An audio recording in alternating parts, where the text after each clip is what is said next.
Selamat pagi, saya ucapkan kepada Bapak Ibu Guru dan para peserta didik dari Sekolah Kristen Logos dan Sekolah Kristen Calvin, dan juga setiap jemaat yang mengikuti secara live streaming ibadah Rabu gabungan pada hari ini.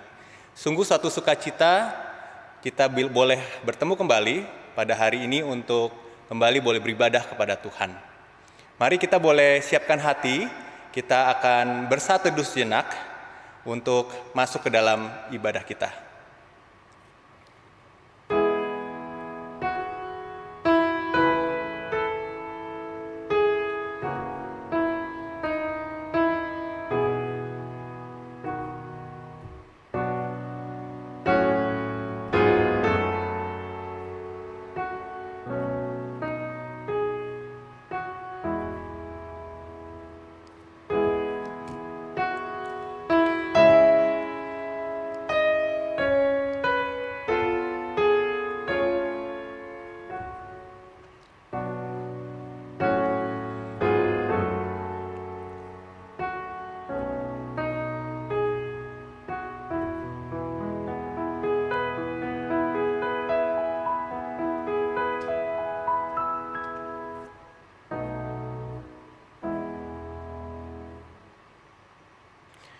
Mazmur Daud.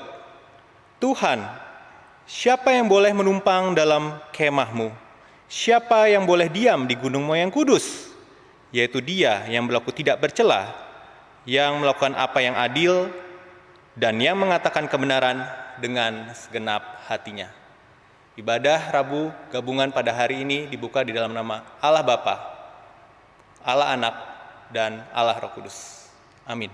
Mari kita boleh menaikkan pujian yang pertama. Kita mengakui Allah Tritunggal adalah Allah yang kudus, kudus dan kudus. Kita naikkan keempat baitnya, pujian Kudus, Kudus, Kudus, nomor 236.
Mari kita tundukkan kepala dan satu di dalam doa. Sungguh kami sangat bersyukur ya Tuhan, di tengah minggu ini kami boleh diberikan satu sabat kecil untuk kami boleh tenang dari segala kesibukan dan panggilan kami. Untuk kami kembali boleh memandang Allah yang suci, Allah yang kudus, Allah Tritunggal yang agung dan mulia. Kami bersyukur ya Tuhan, bukan hanya kami boleh beribadah, tapi kami boleh beribadah secara gabungan, baik dengan saudara-saudara kami, rekan-rekan guru dan siswa dari Sekolah Kristen Logos maupun Sekolah Kristen Calvin. Ini adalah satu sukacita besar ya Tuhan. Meskipun kami berbeda tempat dan lokasi, tapi kami boleh dipersatukan di dalam iman. Terima kasih ya Tuhan untuk setiap perbuatan besar Tuhan dan yang begitu baik yang Kau berikan di sepanjang minggu yang lalu, bahkan di sepanjang semester ini. Sekolah Kristen Logos SMP-nya sudah menyelesaikan term yang pertama. Bersyukur ya Tuhan untuk setiap pemeliharaan Tuhan atas guru dan atas setiap siswa. Dan untuk SMP dan SMA, Kristen Calvin sudah menyelesaikan sampai tengah semester dan memasuki tengah semester yang kedua. Ketika kami boleh melihat ke belakang ya Tuhan, ini semua karena penyertaan Tuhan, kekuatan Tuhan yang menyertai setiap kami. Dan kiranya ini membawa kami untuk kami boleh berlutut menyembah Engkau Allah yang kudus adanya. Terima kasih ya Tuhan, kiranya kami boleh menikmati ibadah kami pada hari ini, pagi hari ini. Dalam nama Tuhan Yesus Kristus kami berdoa. Amin. Ya, tema kita pada hari ini akan dibawakan oleh Pendeta Ivan Kristiono adalah panggilan Musa, ya, satu panggilan yang begitu agung, bagaimana Musa bertemu dengan Tuhan melalui semak duri yang tidak terbakar. Satu hadirat Tuhan yang begitu agung dan kudus dan yang sangat menggentarkan, yang membuat kita berlutut di hadapan Tuhan dan mengakui keagungan Tuhan. Mari kita boleh mempersiapkan hati kita ke depan. Kita mau menyanyikan Be Still for the Presence of the Lord, bait yang pertama dan yang kedua, sambil kita boleh melihat, memandang kepada hadirat Tuhan yang sungguh kudus dan mulia.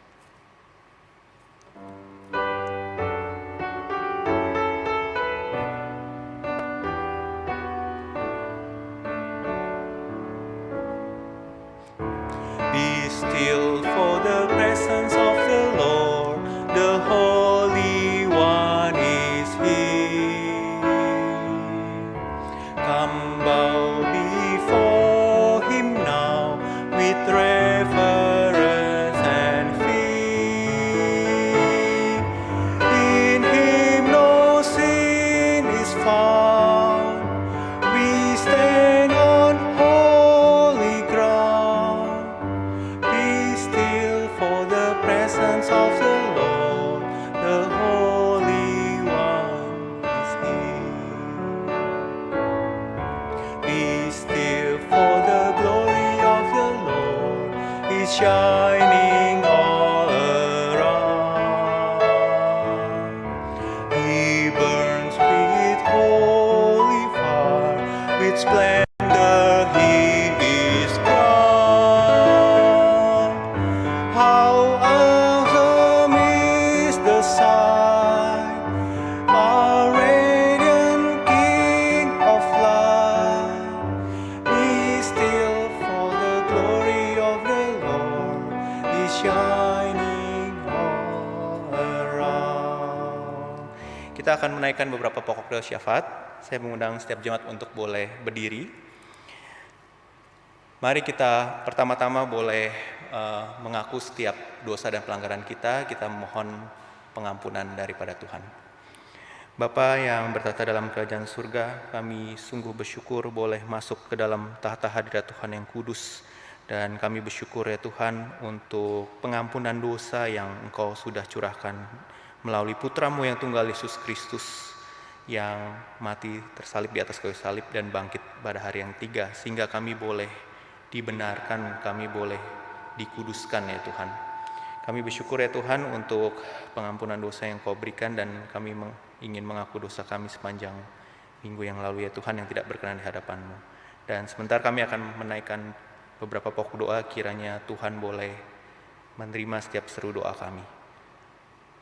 Mari yang pertama Bapak, Ibu, dan saudara-saudara terkasih, kita berdoa untuk perkembangan yang ada di Indonesia, di mana angka penularan COVID sudah turun, dan ini berdampak kepada kebijakan dalam Kementerian Pendidikan dan Kebudayaan untuk menyegerakan sekolah-sekolah untuk melakukan tatap muka terbatas. Mari kita berdoa untuk persiapan ini. Mungkin tidak lama lagi, bisa dalam beberapa bulan ke depan atau semester depan, sekolah akan diminta untuk melakukan tatap muka terbatas. Kita berdoa untuk kesiapan sekolah, kesiapan guru, kesiapan siswa untuk boleh memasuki situasi yang baru ini.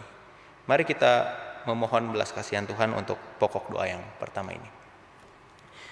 Bapa yang bertata dalam kerajaan surga, kami sungguh bersyukur untuk satu perkembangan yang baik yang kami lihat di Indonesia, di mana laju penularan COVID boleh turun. Dan ini membuat sekolah-sekolah harus bersiap untuk melakukan tatap muka terbatas. Tolong berikan kekuatan persiapan, hikmat bijaksana bagi pemangku kepentingan untuk bisa mempersiapkan tatap muka terbatas ini, baik guru, orang tua, maupun siswa. Kami akan masuk ke dalam situasi yang baru, kondisi yang baru.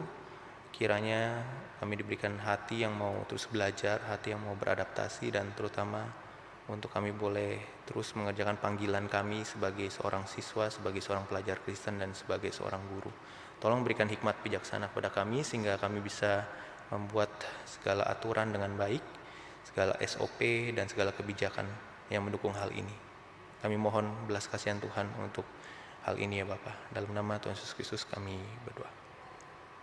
Untuk pokok doa yang kedua, mari kita terus doakan untuk semangat dan motivasi belajar, mengajar, baik untuk murid dan guru. Ya, Bapak tahu ada banyak hal yang kita hadapi di dalam PJJ yang membuat kita seringkali demotivasi ya untuk belajar. Ya. Tapi mari kita sekali lagi bergantung dan bersandar pada Tuhan. Mari kita naikkan pokok doa yang kedua ini. Bapa di dalam surga, kami juga mohon kekuatan daripada Roh-Mu yang kudus untuk boleh memimpin kami, memberikan kami ketekunan, semangat belajar ya Bapa. Bagi siswa-siswi sekolah Kristen Logos dan Calvin, juga untuk semangat dalam mempersiapkan pengajaran, baik itu untuk guru-guru sekolah Kristen Calvin dan Logos. Kami sadar ya Tuhan, banyak sekali tantangan yang kami hadapi saat PJJ ini, tapi kiranya tidak menyurutkan hati kami untuk terus melayani Tuhan. Bakar terus hati kami ya Tuhan untuk kami boleh melakukan yang terbaik, mengasihi Tuhan Yesus karena Tuhan yang sudah terlebih dahulu mengasihi kami. Tolong kami, berikan kami kekuatan di dalam masa-masa mendatang seperti Engkau sudah menyertai kami di masa lalu ya Tuhan. Terima kasih ya Tuhan, inilah doa kami. Ini dalam nama Tuhan Yesus Kristus kami berdoa. Bapak, inilah setiap seru doa kami di hadapan Tuhan. Kami bersyukur ya Tuhan, kami masih bisa berdoa karena perantara Yesus Kristus yang boleh membawa kami datang pada hadirat Bapa di surga untuk mendapatkan pertolongan kami tepat pada waktunya. Kami percaya Tuhan, Kau akan memberikan pada kami jalan keluar, pertolongan yang sesuai dengan rencana dan kehendak Tuhan. Tolong kami untuk kami tidak henti-hentinya bersandar tiap waktu, tiap jam, tiap detik kepada Engkau saja. Inilah doa kami, hanya di dalam nama Tuhan Yesus Kristus kami berdoa. Amin. Dipersilahkan duduk kembali. Kita akan menaikkan pujian kembali, pujian yang kedua, Be Still for the Presence of the Lord, bait yang ketiga ya, bait yang ketiga. Setelah itu mimbar saya akan serahkan kepada Pendeta Ivan Kristiono.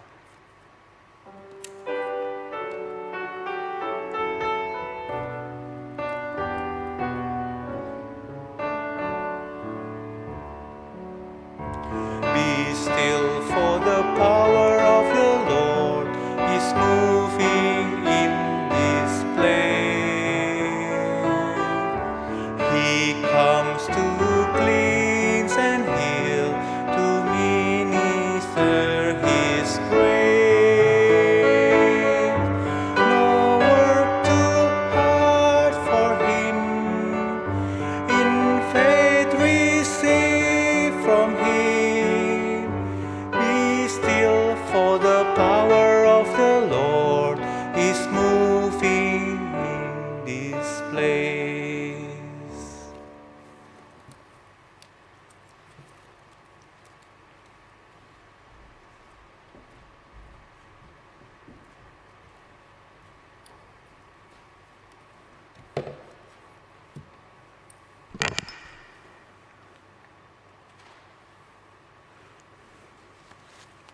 Mari kita berdoa.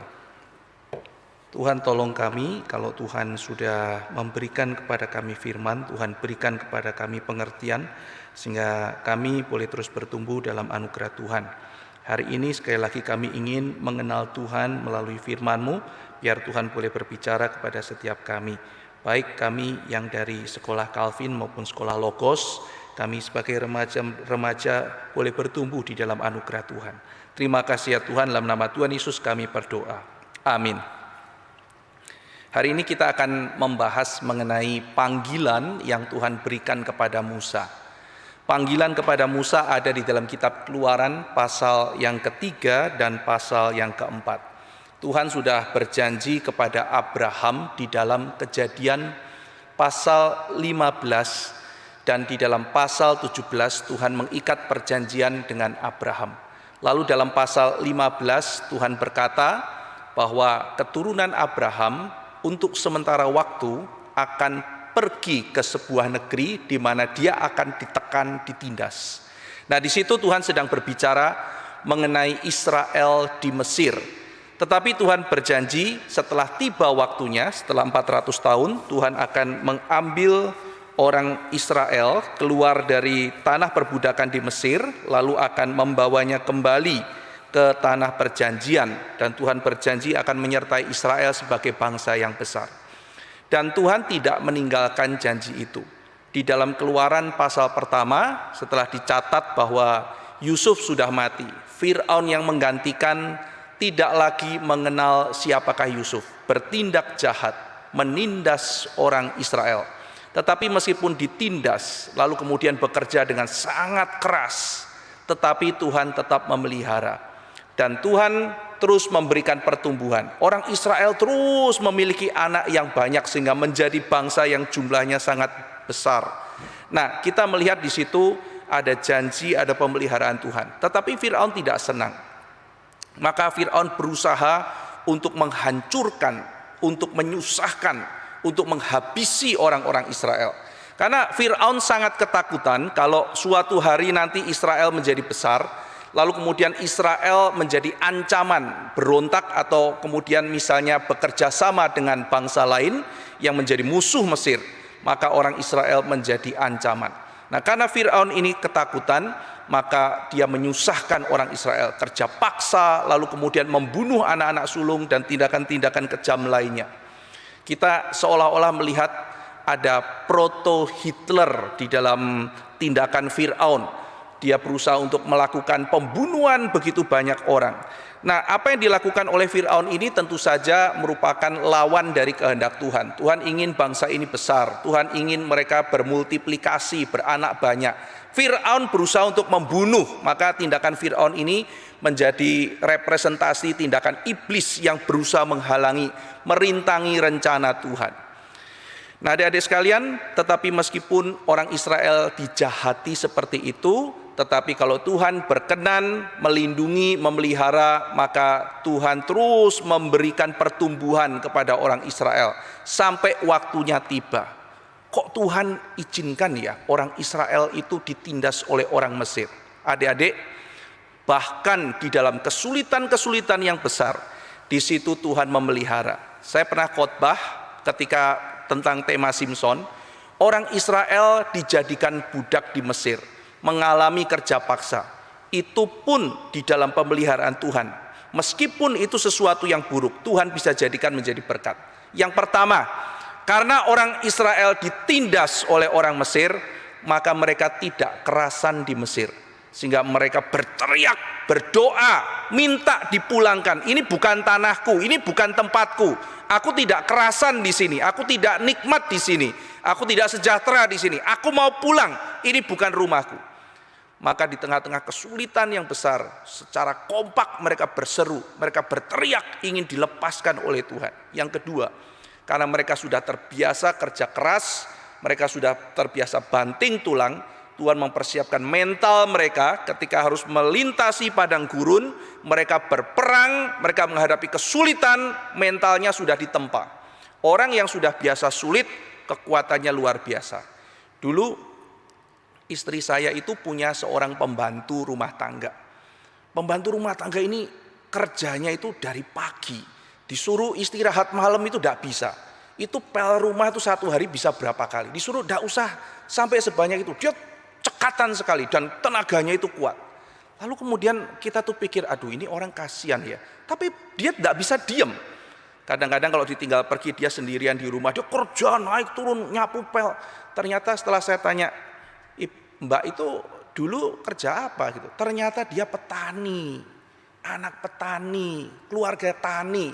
Dia bilang di pagi-pagi udah bangun bertani, ladang yang luas bercocok tanam di situ. Jadi dia sudah terbiasa bekerja sangat keras. Jadi kalau dia tidak kerja, itu badannya nggak enak kata dia.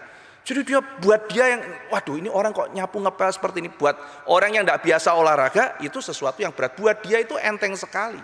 Nah jadi orang yang sudah terbiasa dengan kesulitan, orang yang terbiasa dengan kerja keras, ketika menghadapi padang pasir, dia tidak lagi takut kesulitan. Saya pernah khotbah ini ketika bicara mengenai Elia. Nah adik-adik sekalian, setelah Tuhan mempersiapkan bangsa Israel lalu mendengar seruannya, sekarang Tuhan mau melakukan pembebasan. Tuhan menjumpai Musa di padang gurun. Tuhan memanggil pemimpin, Tuhan memilih pemimpin, Tuhan menetapkan pemimpin, pasti itu waktu yang paling tepat. Tuhan tidak pernah salah. Ketika Tuhan memanggil pemimpin, ketika Tuhan memilih seorang pembebas, pasti itu waktu yang paling tepat. Di dalam kitab suci, kitab Galatia dikatakan pada waktu yang paling tepat, pada waktu kairos Tuhan yang paling penuh, di dalam pleroma, kepenuhan. Jadi kalau misalnya gelas diisi air sampai penuh, itu namanya pleroma, kepenuhan. Sesuatu yang sudah tepat pada waktunya. Nah, jadi ketika waktunya itu sudah penuh, sudah tepat, Allah mengirim Kristus ke dalam dunia. Jadi ketika Tuhan mengirim pemimpin, ketika Tuhan memilih membangkitkan pemimpin, waktunya tepat, di zaman yang tepat, dalam waktu yang tepat. Ketika Tuhan membangkitkan penginjil bernama Paulus, orangnya tepat, latar belakangnya tepat, waktunya tepat, zamannya tepat. Adik-adik sekalian, ketika Paulus dipanggil menjadi rasul, dia adalah seorang yang aslinya dari Tarsus, itu di daerah sekarang daerah Turki. Maka dia adalah orang Yahudi kental, Yahudi asli, tetapi memiliki pergaulan internasional. Karena dia berasal dari daerah Turki, di mana di situ majemuk sekali, ada orang-orang dari bangsa lain, orang Yunani, orang Romawi, ada orang berbagai bangsa berkumpul di situ. Sehingga dia memiliki pergaulan internasional. Dia fasih berbahasa Ibrani, tapi juga fasih berbahasa Yunani. Paulus ketika menulis surat, dia menulis surat dalam bahasa Yunani, bahasa yang umum pada waktu itu. Nah, Paulus ketika dipanggil oleh Tuhan, dia dalam masa yang paling tepat. Dia orang yang tepat, dia bisa bergaul. Dia ketemu orang Ibrani, langsung ngomong Ibrani. Dia bicara kepada orang Yunani, langsung pakai bahasa Yunani. Ketika dia ketemu orang Romawi, dia bisa mengeluarkan warga negara Romawi. Ketemu orang Farisi, dia orang Farisi dengan guru yang paling top, yaitu Gamaliel, Farisi yang paling terkenal pada waktu itu. Lalu yang kedua, ketika dia berhadapan dengan orang Romawi, Paulus warga negara Romawi. Karena di dalam sebuah buku yang meneliti Perjanjian Baru, tokoh Paulus, di situ ada seorang penulis mengatakan kemungkinan karena ayahnya adalah penjual tenda, dan bukan penjual tenda sembarangan, tetapi penjual tenda kepada tentara Romawi yang sedang pergi berperang militer. Maka karena jasanya besar, maka ayah Paulus diberikan hak warga negara Romawi. Sehingga ketika Paulus lahir, dia sudah menjadi warga negara Romawi. Paulus bilang, kamu beli, kamu cari, tapi aku dari lahir sudah warga negara Romawi. Nah, Paulus itu tepat, orang yang tepat, bisa ngomong sama orang Ibrani, bisa ngomong sama orang Romawi. Lalu kemudian dia lahir di zaman di mana Roma itu berkuasa di mana-mana. Sehingga dengan kewargaan Romawi, dia tidak perlu paspor, dia bisa keliling seluruh dunia. Dan ketika dia bicara, seluruh dunia ngerti bahasa yang dia sampaikan. Pada waktu yang tepat, ketika Roma berkuasa, membangun jalan kemana-mana, ada namanya Via Appia, mungkin engkau pernah mendengar, jalan yang begitu panjang, yang menghubungkan begitu banyak tempat. Maka di situ waktu yang tepat, Tuhan memilih pemimpin, Tuhan memilih rasul, Tuhan memilih pembebas, Tuhan memilih pemberita Injil. Musa dipanggil Tuhan, maka itu adalah panggilan yang paling tepat, waktu yang paling tepat. Tuhan selalu memanggil, Tuhan yang aktif, bukan manusia yang aktif. Abraham dipanggil Tuhan, Musa dipanggil Tuhan, dan nanti panggilan Tuhan kepada Musa menjadi patron panggilan-panggilan lain para nabi. Nanti kalau kita melihat namanya the narrative of calling, narasi panggilan yang ada pada Musa, lalu kemudian ada pada Gideon, lalu ada pada Yeremia, ada pada Yesaya, ada pada Yehezkiel. Kita akan menjumpai kemiripan. Tuhan aktif, Tuhan memanggil. Itu sebabnya kalau di dalam kebaktian umum, dalam gereja-gereja liturgi ada yang namanya votum. Ada yang namanya votum. Votum lalu kemudian disusul panggilan beribadah. Kenapa ada panggilan beribadah? Di dalam gereja-gereja yang mainstream, liturginya ada panggilan beribadah. Nah, jadi ketika engkau datang, ada panggilan beribadah. Lalu kemudian ketika pulang, pendeta memberikan berkat. Apa maknanya panggilan beribadah? Panggilan beribadah artinya di dalam kebaktian kita diajarkan, kalau Tuhan tidak panggil, kita tidak bisa datang. Jadi ketika datang beribadah bukan nyanyi, berkumpul dalam kasih-Nya, itu bukan yang paling utama. Ya. Dalam Yesus kita bersaudara, itu bukan yang paling pertama. Tetapi paling pertama ketika datang menghadap Tuhan, Tuhan panggil dulu. Oh, ini panggilan beribadah. Panggilan beribadah di dalam kebaktian. Artinya apa? Saya tidak bisa datang kalau saya tidak dipanggil oleh Tuhan. Tuhan memanggil Abraham, Tuhan memanggil Musa. Dan Tuhan memanggil Musa dalam waktu dan saat, momen yang paling tepat. Tetapi yang tepat di hadapan Tuhan seringkali tidak dirasa tepat bagi manusia. Nah, ini kita melihat ya, prinsip dalam kitab suci. Tuhan tidak pernah main-main. Waktunya, saatnya Tuhan itu selalu presisi. Tuhan mengerti waktu bagi setiap orang. Dan kalau Tuhan sudah panggil Musa, pasti itu waktu yang tepat.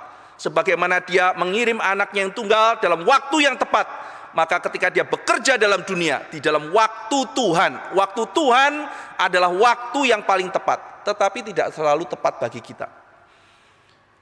Apa maksudnya? Tepat bagi Tuhan tidak tentu tepat bagi kita. Saya ambil contoh pada waktu Tuhan panggil Maria, memberikan kepada dia berkat untuk mengandung anak. Itu waktu yang paling tepat, jelas dalam kitab Galatia. Tapi bagi Maria dan Yusuf waktunya tidak tepat. Waduh, tunggu saya menikah dong. Ini bukan waktu yang tepat. Kalau sudah menikah, lalu kemudian mengandung, itu waktu yang tepat. Waktu tepat buat Maria dan Yusuf. Tapi bukan waktu yang tepat bagi Tuhan. Jadi waktu yang tepat bagi Tuhan kadang-kadang tidak tepat bagi kita. Tuhan Yesus mau lahir, kapan mau lahir? Waktu sedang ada sensus. Aduh Tuhan, waktunya tidak tepat. Ini dalam perjalanan, tidak ada penginapan. Tuh kan, lahirnya di kandang, tidak tepat momen lahirnya. Justru lahir di kandang, momen yang paling tepat bagi Tuhan. Tapi siapa di antara kita yang bayinya lahir di kandang, lalu kemudian bilang, ini momen paling tepat. Memang sudah seharusnya kamu di situ. Tidak ada orang yang akan bicara begitu. Maka kita melihat prinsip. Ketika Tuhan bekerja, selalu paling tepat, paling baik. Tapi tidak tentu buat kita itu momen paling baik. Jadi adik-adik sekalian, mungkin kau bilang, Tuhan ini waktu tidak tepat bagiku. Tunggu dulu. Mungkin bagimu. Tapi mari kita tenang sejenak dan minta Tuhan. Mungkin Tuhan sedang bekerja dan waktu ini tepat. Cuma tidak nyaman. Maka waktu yang tepat bagi Tuhan tidak tentu nyaman bagi saya. Tetapi ketika kita mengalami ketidaknyamanan, kita berani mengatakan, Tuhan, kalau aku berserah kepadamu, aku tahu engkau akan mengerjakan kebaikan buat saya. Musa dipanggil, menurut Musa pasti itu bukan waktu yang paling tepat. Seorang pemimpin besar yang Tuhan panggil akan memimpin 2 juta umat manusia melewati padang gurun. Orang yang akan berani menantang kuasa paling besar saat itu namanya Fir'aun adalah orang yang sedang depresi di padang gurun. Musa sedang tersesat, Musa sedang hilang. Kenapa Tuhan tidak panggil dulu ketika Musa sedang jaya-jayanya? Bukankah dia seorang Prince of Egypt, seorang pangeran di Mesir? anak angkat dari Bat Fero atau putri Fir'aun. Dia adalah anak angkatnya, mengalami pendidikan di istana, dikatakan oleh Stefanus, dia mengalami dan dididik dengan segala bijaksana Mesir. Oleh sejarawan seperti Yosefus, entah benar entah tidak, dikatakan dia menjadi panglima perang. Dan tentu saja meskipun Yosefus seringkali berlebihan, tetapi pasti ada data-data yang akurat di dalam apa yang dia tulis. Yosefus menuliskan Musa pernah pergi berperang, mengalahkan beberapa bangsa yang lain. Musa seorang yang kuat, punya kekuatan militer, seorang yang cerdas. Kenapa Tuhan tidak panggil pada saat seperti itu? Tetapi Musa mengalami trauma yang besar. Jiwanya, hatinya baik. Selalu ingin membela orang yang tertindas. Itu hati Musa. Selalu rindu dan dia punya jati diri dari dalam hati, dia adalah anak Tuhan. Maka suatu ketika dia melihat ada satu orang Israel sedang dipukuli oleh orang Mesir, Musa itu marah, Musa pukul orang Mesir itu. Tetapi mungkin terlalu keras, atau mungkin Musa sedang terlalu emosi. Orang Mesir itu mati. Wah, Musa cepat-cepat kuburkan. Tetapi ternyata ada yang melihat. Lalu pada waktu ada orang Israel yang berkelahi, lalu mau dipisah oleh Musa, ayo sudahlah kamu sama-sama orang Israel, kenapa harus berkelahi? Tiba-tiba orang yang sedang emosi ini berteriak sama Musa, siapa yang mengangkat engkau sebagai hakim atas kami? Nah, disitulah Musa syok. Saya ini kan pemimpin, saya ini kan orang hebat, tapi sekarang bangsaku yang namanya budak sendiri tidak mengakui aku. Kamu ini siapa? Adik-adik, kalau misalnya ada orang memisah ya, ayo jangan berkelahi. Iya pak. Awas kalau berkelahi lagi. Iya pak. Tapi sekarang, ayo jangan berkelahi. Kamu siapa? Berarti tidak diakui. Musa tidak diakui. Musa syok. Lalu kemudian dia juga dikejar, dia lari. Kemudian dia di situ menikah dengan seorang gadis di padang gurun, punya anak. Anaknya diberi nama Gersom, pengembara. Nama Gersom ini mengindikasikan hatinya Musa. Dia itu tersesat, dia itu hilang, dia mengembara, dia merasa tertolak. Jadi gairah dia untuk heroisme, membebaskan umat, lalu mengalahkan semua penindasan, membawa bangsaku, semuanya patriotisme, heroisme itu sudah punah. Idealisme membebaskan Israel cuma impian. Budak loh, budak tidak mau mengakui saya tidak dianggap. Bagaimana saya ketemu dengan penatua Israel? Budak saja tidak mau menghargai saya. Lalu umur sudah jadi 80, usia tidak lagi muda, 40 tahun jadi gembala domba mungkin menghancurkan reputasi Musa. Dia sudah tidak muda lagi, sudah tidak punya teman-teman politik, sudah tidak punya kuasa, mungkin sudah tidak sekuat atau sehebat dulu lagi secara militer. Dulu Musa mungkin bermimpi menjadi seorang pembebas. Di dalam usia 80 tahun sebagai seorang gembala, saya percaya dia sudah tidak punya cita-cita itu lagi. Sebagai seorang yang tersesat, yang hilang, yang tidak punya impian atau hari depan. Seorang yang mungkin depresi ada di padang gurun.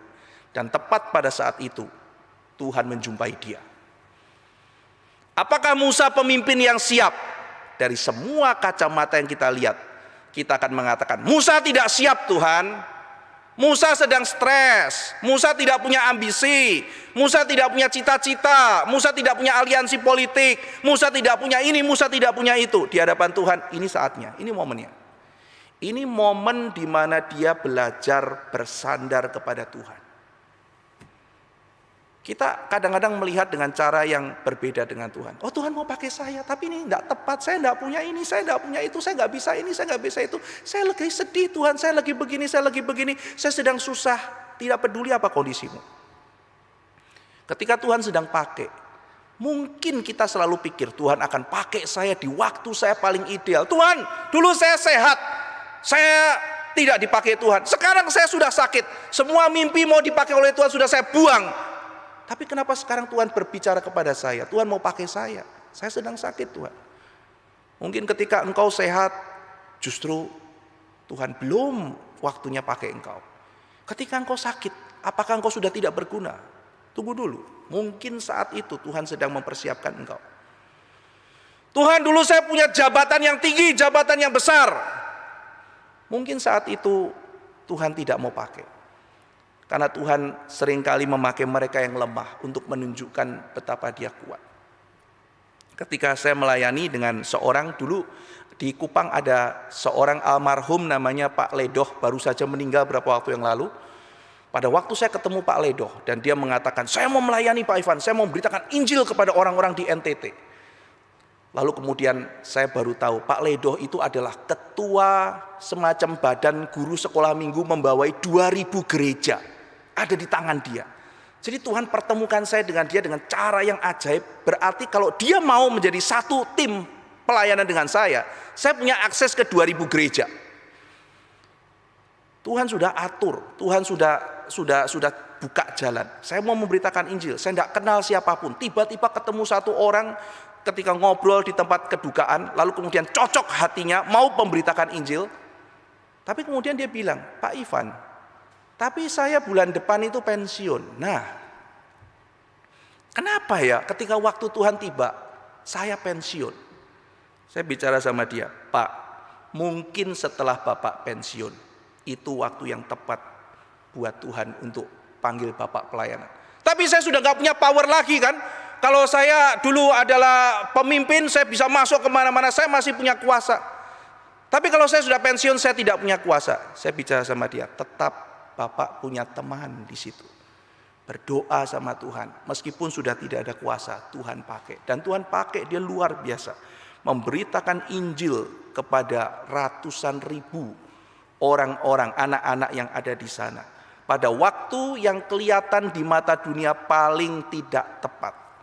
Tuhan bisa pakai orang ya, dengan jabatan yang paling tinggi, waktu paling tepat. Contohnya misalnya Yusuf Arimatea.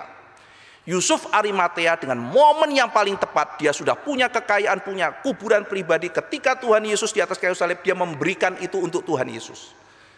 Jadi ketika top di puncak pelayanannya, Tuhan pakai dia. Tetapi ada orang-orang, dan mungkin itu engkau dan saya.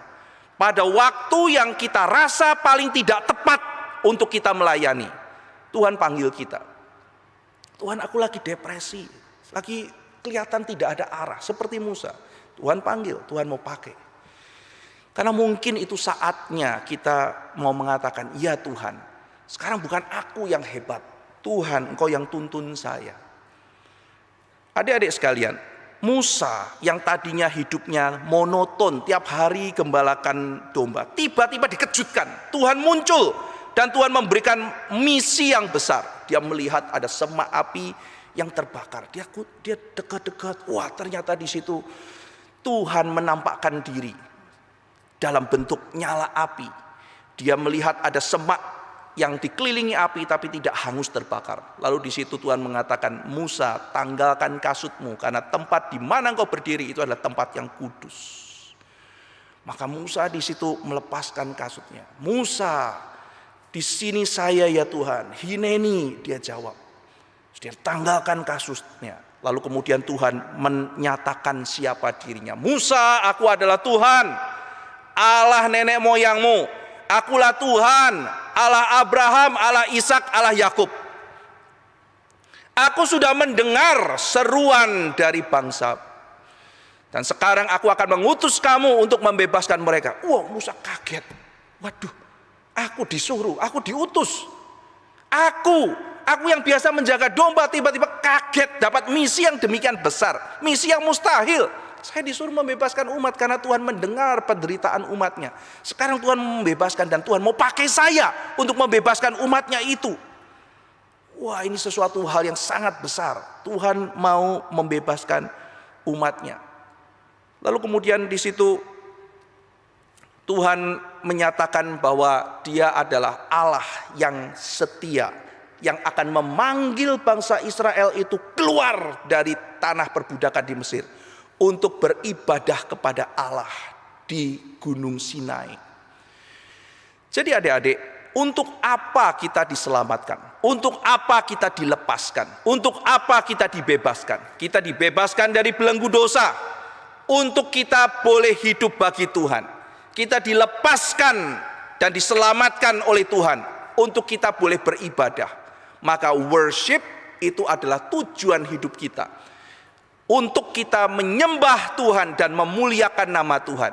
Maka orang yang mencapai tujuan hidupnya, ada orang dengan berbagai macam spektrum cara hidup dan posisi kehidupan.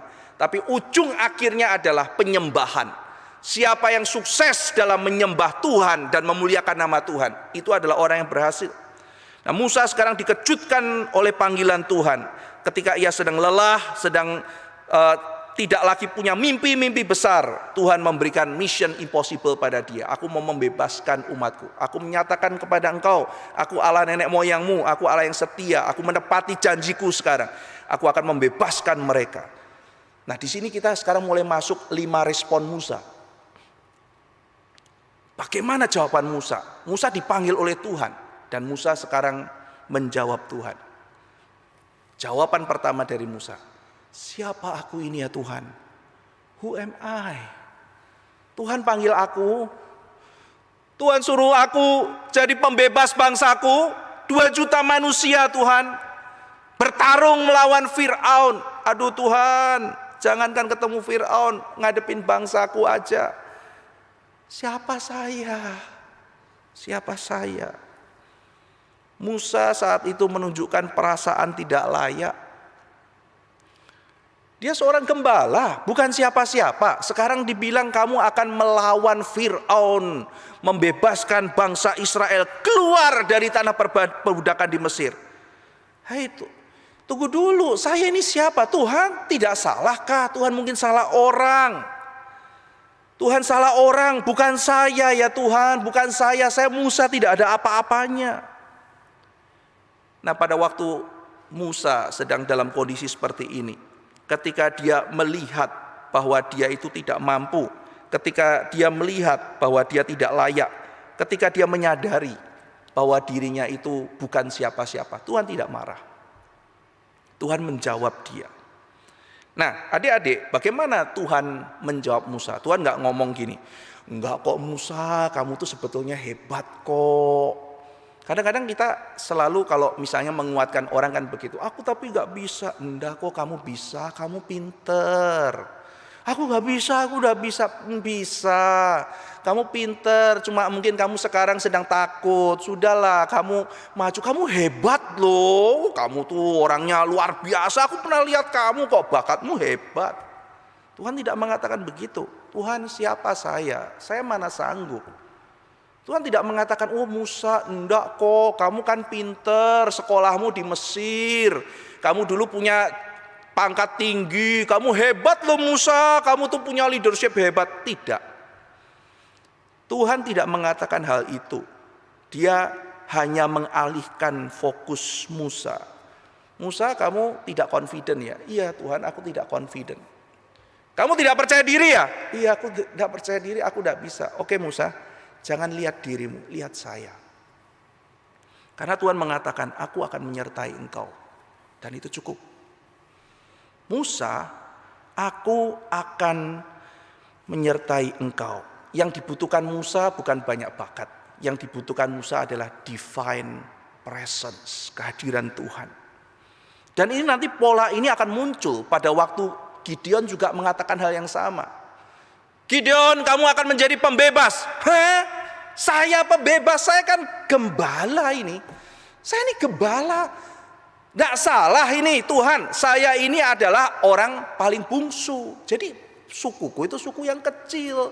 Sudah suku dari semua suku Israel, sukuku suku kecil. Aku ini dari keluarga yang paling kecil. Dari sukuku itu paling kecil. Sudah gitu aku anak bungsu. Saudara, ini sudah triple minoritas. Dari seluruh Israel sukuku paling kecil, minoritas pertama. Dari suku yang kecil itu keluargaku paling kecil. Ini minoritas kedua. Dari keluarga yang kecil aku ini bungsu. Ini triple minoritas. Maka pantas Gideon mengatakan, Tuhan aku juga gak layak. Siapa aku ini Tuhan? Jawaban Tuhan kepada Gideon, jawaban Tuhan kepada Musa sama. Aku akan menyertai engkau. Aku akan menyertai engkau.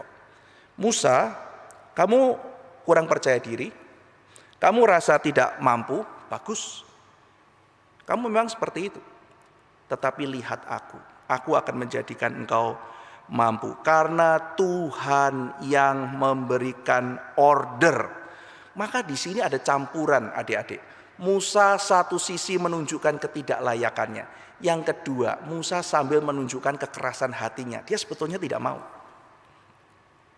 Kita melihat campuran di hati Musa. Tuhan, aku ini siapa? Ya Musa, engkau minder.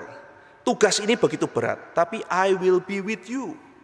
Saya akan menyertai engkau. Sebagaimana dia berjanji kepada Yeremia, dia berjanji kepada Gideon. Yeremia juga begitu. Yeremia, aku akan menyertai engkau akan menjadi seperti tembok batu.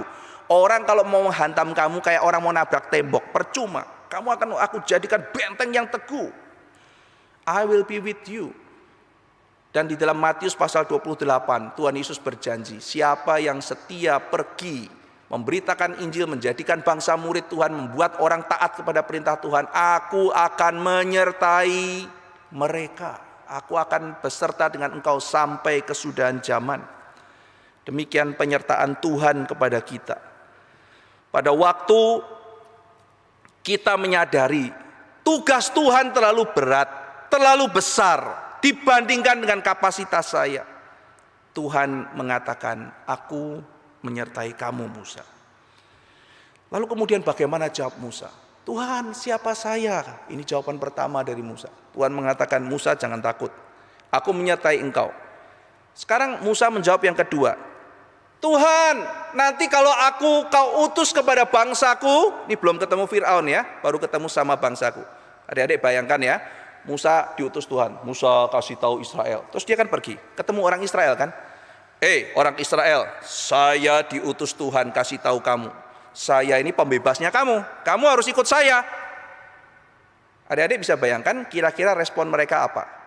Respon mereka akan tanya, siapa yang utus kamu? Tuhan yang mana? Karena orang-orang di Mesir itu politeis, menyembah banyak dewa. Tuhan yang mana yang utus kamu? Nah jadi sekarang Musa nanya, kalau yang pertama dia ngomong, who am I? Yang kedua, who are you? Siapakah engkau Tuhan? Kalau mereka menanyakan sama aku, Tuhan mana yang mengutus aku harus jawab apa? Nah sekarang Tuhan mau menyingkapkan dirinya. Musa bertanya, siapakah Tuhan? Tuhan mengatakan, Musa, aku adalah aku. I am that I am. Kamu tidak bisa mendefinisikan aku. Kamu tidak bisa mengikat aku. Aku adalah aku. Tuhan itu adalah dirinya Tuhan. Tidak bisa diikat oleh definisi, tidak bisa diikat oleh apapun.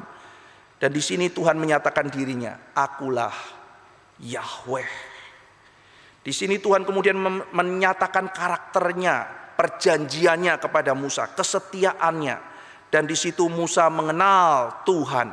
Oh, nanti kalau misalnya aku ketemu sama mereka, aku diutus Tuhan mengatakan, Tuhan adalah aku, yang adalah Yahweh mengutus kepadamu. Sampaikan itu Musa, katakan itu.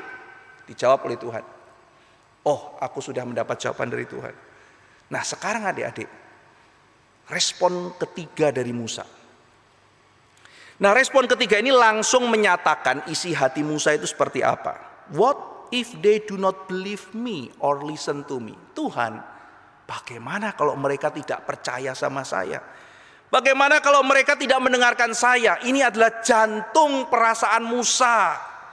Pertanyaan Musa sekarang makin tajam, membuka hatinya. Ketika orang di hadapan Tuhan, orang itu akan terbongkar.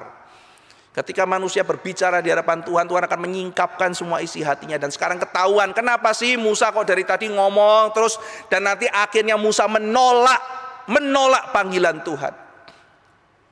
Karena Musa takut ditolak. Musa takut ditolak bangsanya. Aku pernah ditolak Tuhan. Aku pernah ditolak. Dulu waktu aku itu memisahkan orang berkelahi, mereka bertanya, siapa kamu? Nah sekarang ini muncul di respon ketiga, Tuhan, nanti kalau misalnya saya datang bilang, aku adalah pembebas, lalu mereka bilang, siapa kamu? Aku harus bagaimana? Kalau mereka tidak percaya, Yahweh utus aku tidak percaya sama kamu, saya harus bagaimana? Saudara sekalian, Musa harus menghadapi ketakutannya. Musa harus menghadapi masa lalunya. Musa harus menghadapi keraguan-raguannya. Bagaimana Tuhan kalau mereka seringkali tidak mau percaya kepadaku? Kita seringkali pernah punya kegagalan. Dan kita membiarkan kegagalan masa lalu kita itu terus membayang-bayangi. Adik-adik sekalian, gajah itu ya, kalau adik-adik pergi ke Lampung itu ada Waikambas, yaitu ada tempat gajah dan sebagainya. Gajah itu pada waktu kecil, biasanya kalau diikat pakai rantai terus kemudian ditaruh di tali, lalu gajah kecil itu berusaha untuk membebaskan dirinya. Dia berusaha untuk menarik pasak yang ikat dia itu. Jadi dia cuma bisa keliling-keliling tempat itu ya. Dia akan tarik-tarik. Dan biasanya tidak bisa karena gajahnya kecil, pasaknya itu kuat. Jadi dia tarik dan kemudian ketika tidak bisa ya sudah, dia akhirnya diam. Setelah dia mencoba berhari-hari, dia mencoba tidak bisa ya dia diam. Nah, gajah itu kata orang, saya tidak tahu ya, tapi di beberapa buku saya baca katanya gajah adalah salah satu binatang dengan ingatan yang sangat kuat. Maka ingatan bahwa dia berusaha untuk melepaskan diri dan tidak sanggup itu membekas di pikirannya gajah itu. Lalu kemudian ketika gajah itu bertumbuh makin gede kan dia juga masih tetap diikat dan diikat di pasak itu. Nah sekarang ketika gajahnya itu sudah menjadi dewasa, dia harusnya dengan sekali sentak itu pasak itu bisa lepas. Tapi kenapa dia tidak pernah melepaskan pasak itu? Karena dalam pikiran dia tidak pernah mungkin bisa melepaskan pasak itu. Orang kalau misalnya piara serangga ditaruh di atas di dalam botol, serangganya lompat mentok terus. Begitu dilepaskan ditaruh di luar, dia lompat hanya setinggi batasan kaca itu.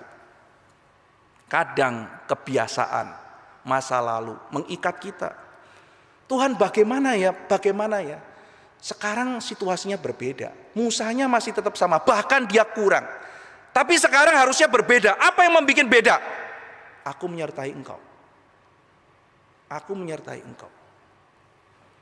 Saudara sekalian, Pak Erwan yang ada di SKC itu suatu ketika pernah pergi humas ya ke satu sekolah.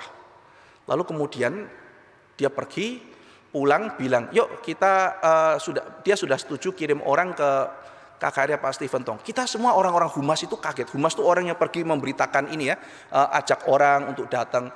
Lalu kemudian kita kaget, Pak Erwan pergi ke tempat itu lalu bilang boleh. Iya. Lalu kemudian saya teringat cerita gajah itu ya. Jadi kita itu sudah mungkin berkali-kali datang ke sekolah itu. Datang, ya setahun ini ditolak. Datang, tahun depan ditolak. Datang lagi, ditolak. Nah karena sudah mungkin beberapa kali ditolak, mungkin 4-5 kali datang ditolak, kita nggak pernah kunjungi lagi sekolah itu. Jadi itu termasuk ya sudahlah, buat apa, percuma saja didatangin tempat itu. Tapi kemudian ketika Pak Erwan datang suatu ketika, dan Pak Erwan juga nggak tahu, saya tidak tahu apakah dia ngerti cerita ini apa enggak, tapi dia datang di situ dan tiba-tiba diterima, semua orang heboh. Loh kok bisa?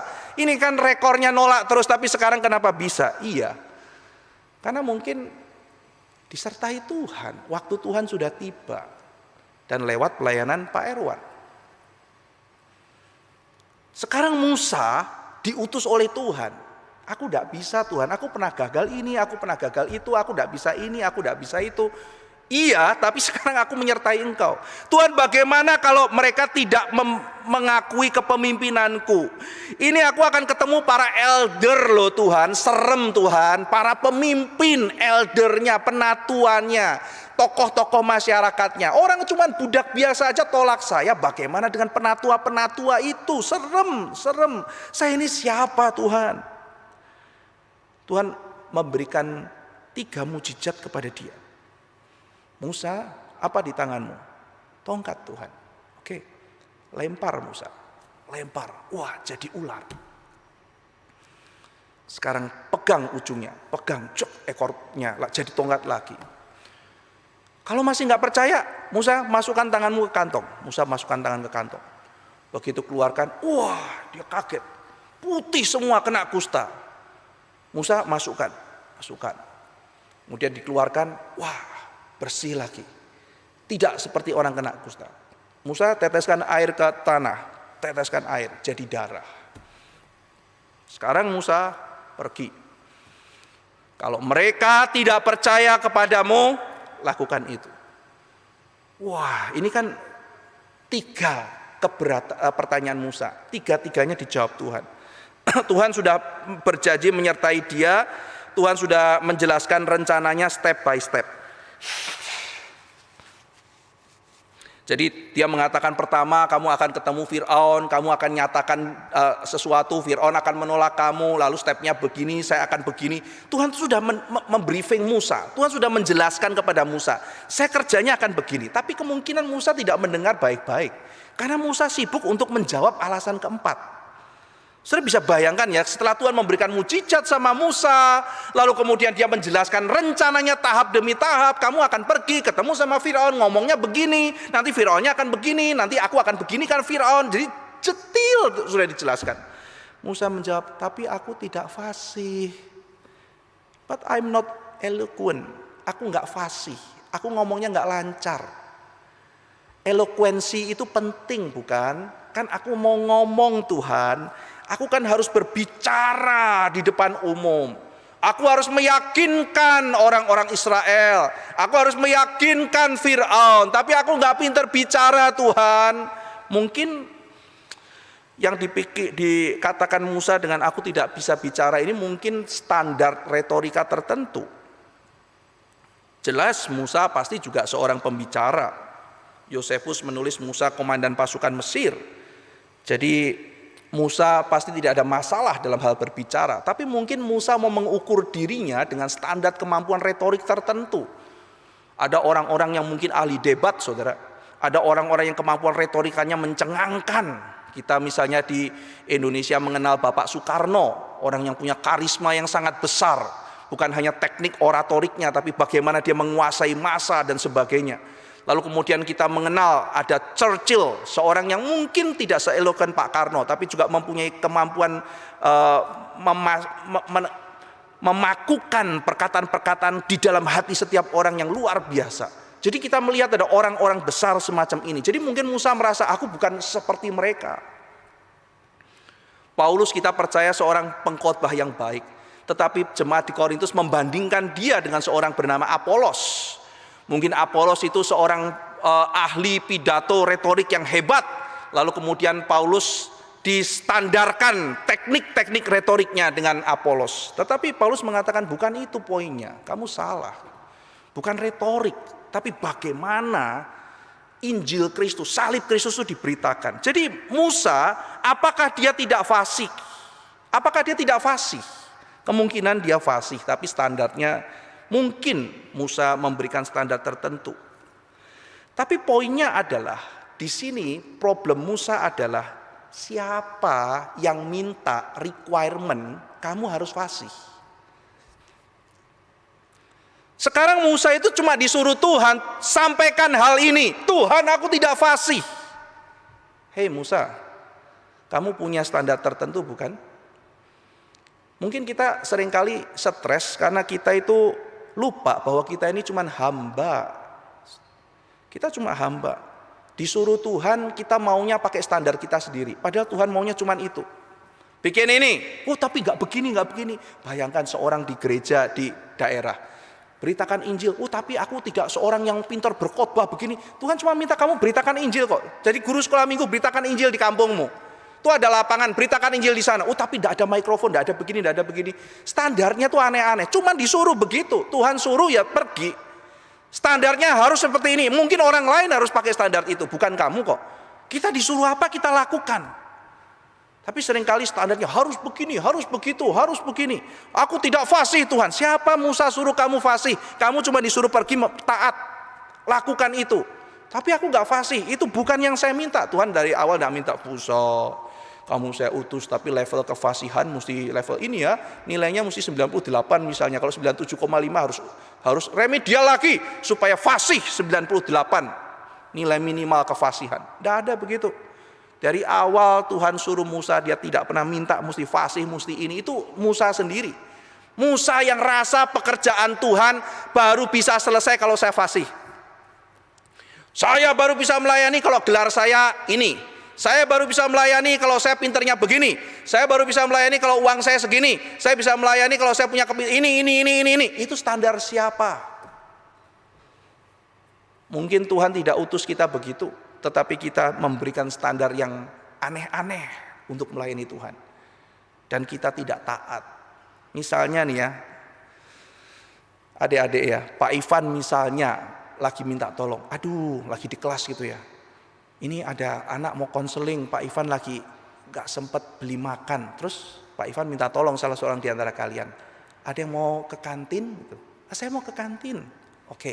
Terus misalnya Pak Ivan titip uang gitu ya, tolong dong, ini Pak Ivan gak bisa pergi, tolong belikan Pak Ivan makanan ya, belikan Pak Ivan satu minuman kotak sama satu makanan apalah, misalnya nasi kepal lah atau apalah ya, supaya Pak Ivan bisa ada ganjel makan siang. Terus Pak Ivan kasih uang misalnya 20.000. Nih Pak Ivan kasih makan uang 20.000, tolong belikan satu minuman kotak sama satu makanan. Nah terus anaknya bilang, iya Pak saya lagi mau ke kantin, nanti saya balik ke kelas lagi, saya belikan gitu. Terus dia ambil uang saya, dia pergi ke kantin, sementara saya konseling anak tersebut. Nah anak ini pergi ke kantin, terus kemudian dia mulai mikir gitu ya, aku layak nggak ya beli onigiri? Aku layak nggak ya beli susu kotak? Terus dia pikir-pikir, tapi aku nilainya nggak 9. Ya, tapi aku kemarin itu bikin papernya nggak bagus. Aku rasa aku nggak layak nih beli onigiri sama atau beli teh botol aja ya. Teh botol pun aku nggak layak. Karena PR-ku itu kemarin dapat 8. Aku nggak layak. Dah aku balik lagi lah ketemu Pak Ivan. Terus Pak Ivan, ya ini uangnya 20.000. Loh, kok nggak jadi? Kenapa? Pak Ivan, aku nggak layak membelikan Pak Ivan. Hah? Loh Pak Ivan tuh cuma suruh beli itu nasi kepal, onigiri kah atau apa makanan apa kayak, tolong yang itu ini uangnya cuman itu aja. Ini Pak Ivan lagi konseling nih. Pak Ivan, aku nggak layak membeli teh botol pun aku nggak layak. Maksudnya apa gitu?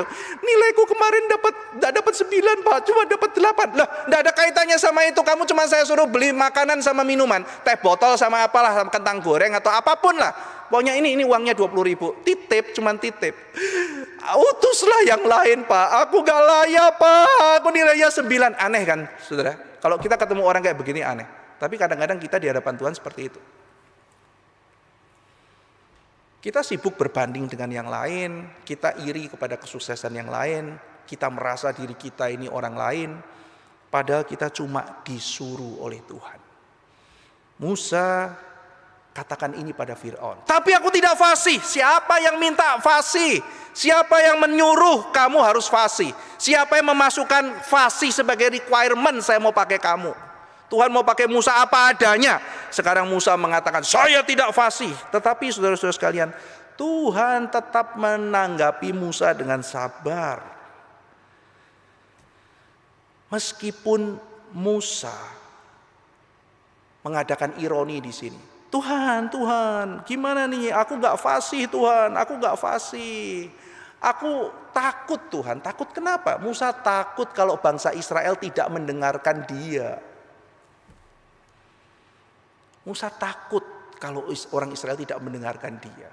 Ironinya adalah, kenapa Musa tidak mendengarkan Tuhan? Musa gagal mendengar Tuhan. Harusnya Musa tenang mendengar Tuhan. Lalu dengan iman dia meyakinkan bangsanya. Musa tidak mendengarkan Tuhan karena dia diikat oleh ketakutannya. Musa lebih mendengar ketakutannya daripada dia mendengar Tuhan. Adik-adik, berapa banyak engkau mendengarkan ketakutanmu, mendengarkan suara-suara negatif ada pada dirimu, mendengarkan kebencianmu, mendengarkan iri hatimu, mendengarkan pembenaran dirimu, dan engkau tidak mendengarkan suara Tuhan. Dan ketika Tuhan berbicara, engkau tidak mau dengar. Ampuni, penuh kasih, taat, aku utus kamu. Saya tidak mau dengar Tuhan, saya tidak mau dengar. Kenapa? Karena kita gagal, karena kita terlalu takut pada ketakutan kita. Kita lebih mendengarkan semua hal buruk yang menimpa kita ketimbang kita mendengar suara Tuhan. Aku tidak fasih Tuhan. Loh Musa, aku ketemu kamu loh, aku bilang aku menyertai kamu. Nggak ngaruh Tuhan, nggak ngaruh. Aku nggak fasih, aku nggak akan bisa meyakinkan mereka. Pada intinya, aku tuh takut sama mereka. Aku tuh sudah pernah ditolak. Aku takut ditolak sekali lagi. Ini muka mau ditaruh di mana? Malu Tuhan, takut ditolak. Aku sudah pernah ditolak, takut lari sampai ke sini. Sekarang aku suruh balik lagi menghadapi luka lama.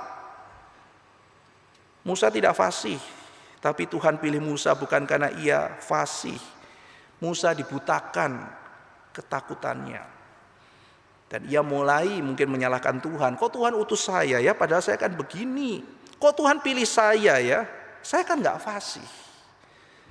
Ya, Tuhan menceritakan doctrine of creation. Musa, siapa yang cipta mulut, siapa yang cipta lidah, siapa yang buka mulut orang, siapa yang buka telinga orang, siapa yang tutup telinga orang.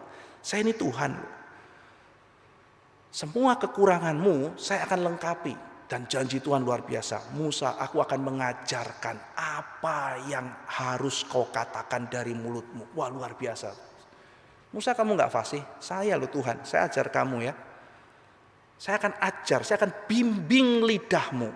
Sehingga apa yang kau katakan, itu aku akan membimbing engkau. Wah, ini kesabaran luar biasa dari Tuhan.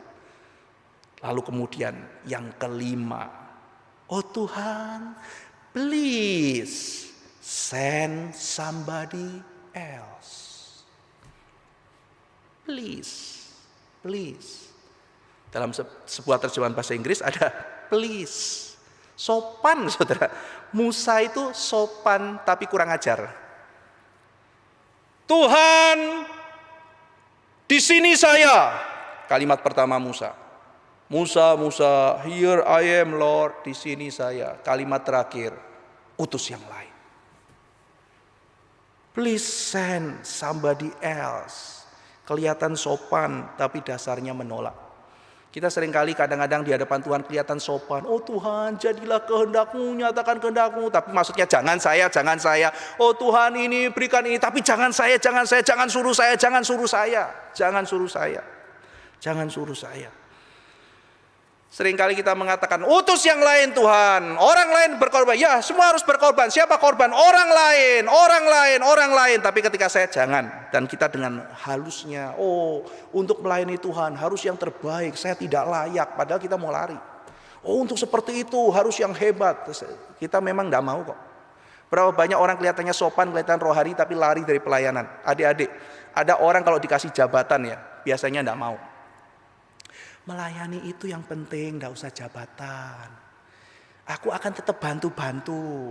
Aku mau melayani, tapi aku tidak mau jabatan. Kelihatan rohani ya, sampah. Banyak orang kelihatan begitu rohani. Saya tidak mau jabatan, kenapa? Kalau sudah ada jabatan, dia terikat. Kalau dia tidak ada jabatan, dia bisa melayani. Kalau ada tanggung jawab, dia bisa lari. Kalau ada jabatan, dia harus datang terus. Misalnya jabatannya ini, dia harus datang. Tapi kalau nggak ada jabatan, oh saya nggak datang, nggak apa-apa. Kan saya bukan jabatannya. Berapa banyak orang dengan alasan palsu, saya tidak mau jabatan, kelihatan rendah hati, padahal tidak mau tanggung jawab, tidak mau komitmen. Saya mau melayani, tapi saya tidak mau komitmen. Kalau ada yang salah, saya nggak mau disalahkan. Lalu bilang saya tidak mau jabatan. Halus, kelihatan rohani, tapi sebetulnya palsu. Paulus mengatakan berbahagialah orang yang menghendaki jabatan penilik jemaat. Ini Alkitab, orang yang menghendaki penilik jabatan, penilik jemaat atau seorang penatua menghendaki jabatan yang indah. Pada zaman itu seorang penatua, orang yang harus rela kalau perlu dianiaya demi Kristus. Untuk jabatan itu, dia rela membayar harga. Musa kelihatan jawabannya enak, lembut. Please, send something else. Tuhan utus yang lain. Jangan saya, ramah, sopan, elegan, tetapi melawan Tuhan. Dan respon Tuhan dua. Sekaligus Tuhan murka, Tuhan marah.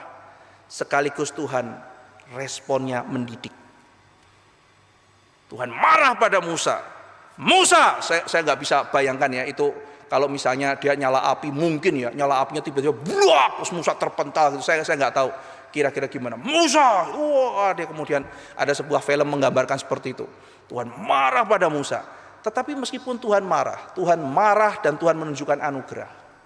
Musa, bukankah kamu punya saudara namanya Harun? Nah, sekarang Tuhan mendidik Musa. Kamu bilang kamu tidak fasih? Oke, saya kirim Harun kepada kamu. Nanti ketika Harun datang, kamu harus menjadi Allah bagi Harun. Loh, apa maksudnya?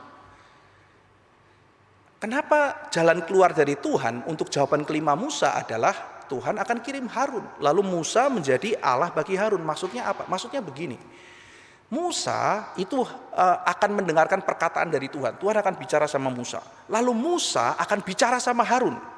Dan ketika Musa bicara sama Harun, Musa menjadi Allah bagi Harun. Maksudnya adalah semua apa yang disampaikan oleh Musa itu harus disampaikan Harun kepada pendengarnya. Harun tidak boleh kreatif. Oh, saya akan bikin pesannya berbeda, aku tambah-tambahin, aku kurangi. Tidak boleh. Pesannya dari Harun adalah pesan dari Musa. Pesannya dari Musa adalah pesan dari Allah. Nah, di sini sebetulnya Tuhan sedang mendidik Musa. Musa, apa itu nabi? Nabi itu penyambung lidah Tuhan. Kamu sekarang menerima firman dari saya. Kamu sampaikan pada Harun. Harun harus setia. Exactly apa yang diomongkan sama kamu, Harun harus sampaikan. Nah, di sini Musa sedang diajar. Ini loh, aku tuh panggil kamu menjadi seorang nabi. Menjadi seorang nabi itu harus setia.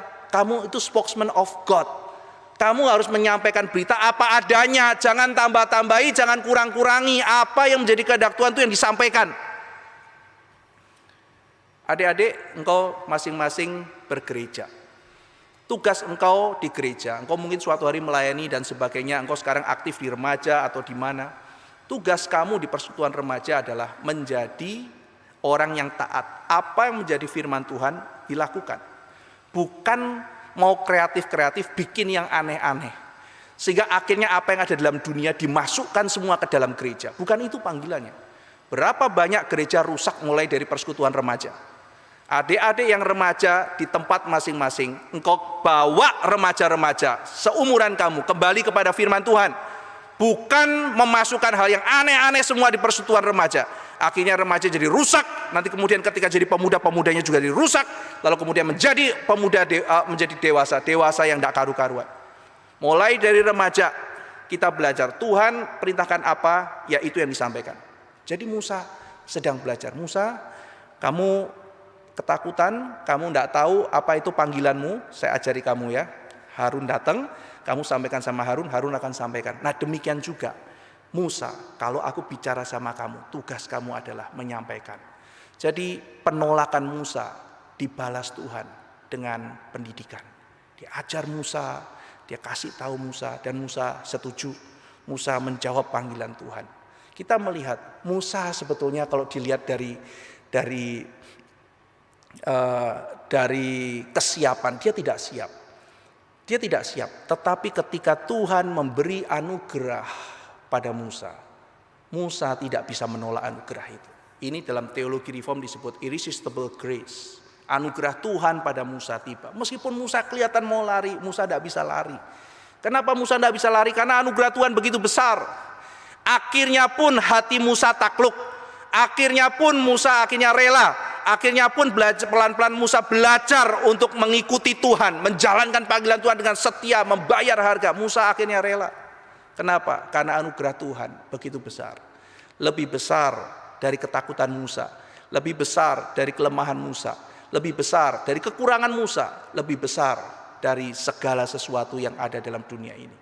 Adik-adik sekalian, ketika panggilan Tuhan tiba pada setiap kita, mungkin waktunya tidak tepat. Lakukan ini, lakukan itu, pelayanan, kerjakan ini, kerjakan itu. Aku tidak sanggup, aku ini, aku begitu. Mari kita mengatakan, Tuhan, kalau Engkau yang utus, Tuhan utus apa, saya siap. Karena Tuhan kalau Engkau utus, Engkau juga sediakan pemeliharaan. Mari kita berdoa.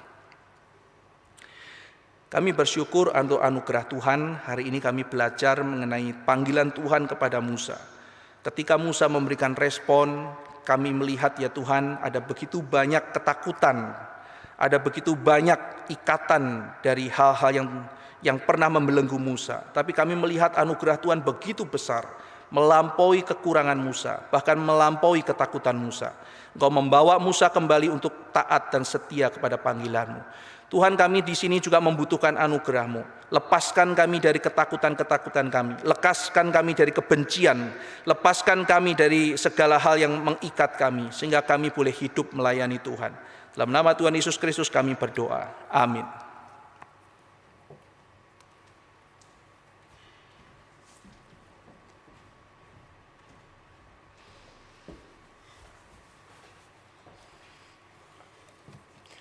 Terima kasih kepada Pendeta Ivan Kristono yang sudah menyampaikan kebenaran firman Tuhan.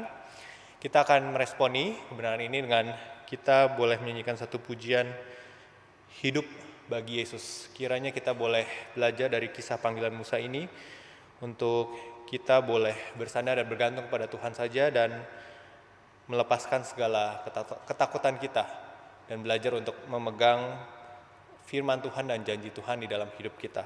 Sekaligus kita akan diberikan kesempatan untuk memberikan persembahan. Nomor rekening akan tertera di dalam layar dari setiap Bapak Ibu dan para siswa sekalian untuk bisa memberikan persembahan. Mari kita kenaikan ketiga baitnya dalam bahasa Indonesia, hidup bagi Yesus.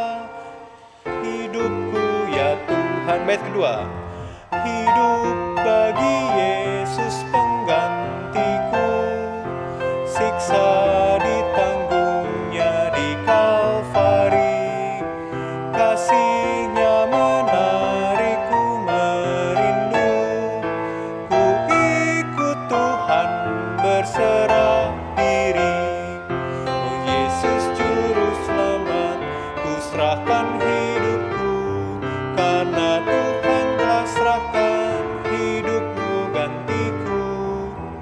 Tiada lain Tuhan, ikut tahta-Mu, ku berserah, oh terimalah hidupku. Bait ketiga sambil berdiri. Hidup bagi Yesus di ladangnya, beritakan Injil, kabarkan selamat, cari akan orang yang belum dengar, domba terhilang hantar padanya, oh Yesus Juru Selamat, ku serahkan hidupku, karena Tuhan telah serahkan hidupmu gantiku, ku tiada lain Tuhan, hatiku tahta-Mu, ku berserah, oh terimalah hidupku ya Tuhan. Kita akan mendoakan persembahan kita dan kita sekaligus akan menutup ibadah gabungan pada pagi hari ini. Mari kita tundukkan kepala dan berdoa. Bapa yang bertahta dalam kerajaan surga, kami sungguh bersyukur untuk firman yang sekali lagi diberitakan melalui hamba-Mu, Pendeta Ivan Kristono, yang boleh meneguhkan dan menguatkan kami di tengah panggilan kami sebagai seorang guru, sebagai seorang murid, sebagai seorang orang tua ya Tuhan, dan setiap hal yang Tuhan percayakan dalam hidup kami. Kami seringkali jatuh kepada ketakutan-ketakutan kami, sehingga kami seringkali berdalih dan membuat alasan. Tapi kiranya firman Tuhan pada pagi hari ini menguatkan kami kembali untuk melihat kepada diri Allah, firman-Nya, kebesaran Tuhan, karakter Tuhan, yang kasih Tuhan yang tidak pernah meninggalkan kami, yang menjadi dasar dari panggilan kami. Kiranya ini meneguhkan kami ya Tuhan, dan seperti pujian yang kami naikkan, kami boleh serahkan sekali lagi hidup kami bagi Yesus. Kami boleh bersandar dan bergantung kepada Tuhan, menyerahkan hidup kami sepenuhnya kepada Tuhan. Demikian persembahan yang kami boleh berikan pada pagi hari ini. Kiranya ini menjadi satu lambang penyerahan hidup kami kepada Tuhan. Tuhan pakai persembahan ini, Tuhan berkati, Tuhan berikan hikmat bijaksana kepada pengurus yang akan mengelola persembahan ini ya Tuhan. Terima kasih ya Bapak, sebentar kami akan kembali dalam kegiatan belajar mengajar kami, baik di Sekolah Kristen Logos maupun Sekolah Kristen Calvin. Tuhan boleh pimpin, Tuhan boleh sertai setiap murid dan setiap guru yang mengajar ya Tuhan. Kami bersyukur sekali lagi untuk ibadah ini ya Bapak. Biarlah segala puji, hormat, kemuliaan hanya bagi Allah Tritunggal. Inilah doa kami hanya di dalam nama Putramu yang tunggal, Tuhan Yesus Kristus. Kami panjatkan doa kami. Amin. Mari kita boleh nyanyikan Bapa terima kasih. Bapa terima kasih. Bapa terima kasih. Bapa di dalam surga, puji terima kasih.